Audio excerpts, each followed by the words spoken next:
წავასწარი შვილს სიტყვაზე უყურებს პორნოგრაფიას, როგორი რეაქცია უნდა მქონდეს.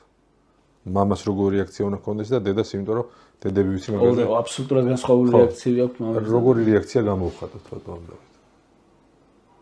ვეჩხუბოთ? ჩხუბი უფრო დიდ ინტერესს პატებს. იმიტომ რომ როდესაც მე მივცემ საშინელ რეაქციას, ესე იგი რაღაცა გაია. ესე იგი რაღაცა საინტერესო აკრძალულია, ხო?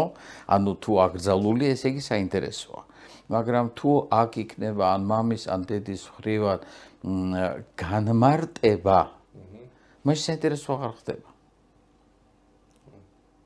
ანუ ინტერესის მომენტი უნდა დაუკარგო და არა გაუღვივო. რაც გააკეთა ჩემთან მიმართებაში ოღონდ სიგარეტზე. მაგარიან კლასში ვიყავით ბატონო დავით, მამამ მითხრა რომ სოფო ჩემი და დედა რო დაიძინებენ, დარჩი შენთან სალაპარაკო, მაგრამ მე 5 კლასელს რომ მამა მაგას მე ერთი სული მქონდა, როდის დაღამდებოდა რომ ქალებს დაეძინა და მამა მეუბნება ასეთ რაღაცას, ახლა შენ იმ ასაკში ხარო რომ შენი მეგობრები, კლასელები და ყველა დაიწყოს მოწევას. და გაგრძელება მგონია სტანდარტულად რომ არ მოწიო და რა არ დავინახო რომ ჩამორჩეო. თუ დაიწყებენ მოწევას, შენც მოწიეო. იმიტომ რომ ბიჭებთან ერთად იქნები ისინი თუ მოწევენ, შენ ხო ისე არ დადგებიო.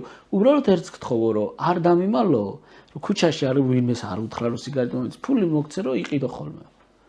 მართლა რა მაგ პერიოდში მართლა ყველამ დაიწყო მოწევა, ოღონდ ყველა იმალებოდა და ეს მოწონდა რომ და დამალულიყო და მოეწია და მე აღარავის თან მქონდა დასამალი. აბსოლუტურად ინტერესი არ გამიჩნდა მოწევის. იმიტომ რომ ვისაც ისინი ემალებოდნენ, მე იმან მითხრა რომ მოწიე. ხო. ძალიან კარგი ტაქტიკა. 39 წლის ვარ და წეველი არ ვარ საერთოდ არასოდეს. მაგრამ გასინჯეთ.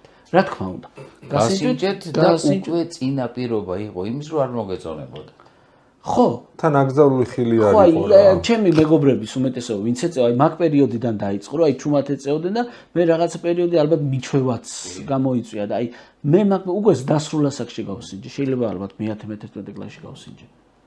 და სიამოვნება ვერ მივიღე. ხო, იმიტომ რომ უკვე ჩადებული იყო, სწორედ ჩადებული ის, რომ ეს არის, მაგრამ დღემდე სხვა ყველაფერთან ერთად მაგაზეც ვემადლიერებ მამაჩემს.